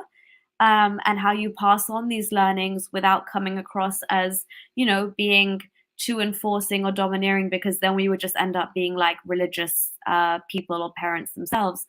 So yeah, I think somebody had a question about how long has Madiha been ex-Muslim. She, if I'm not mistaken, has been ex-Muslim since 2018.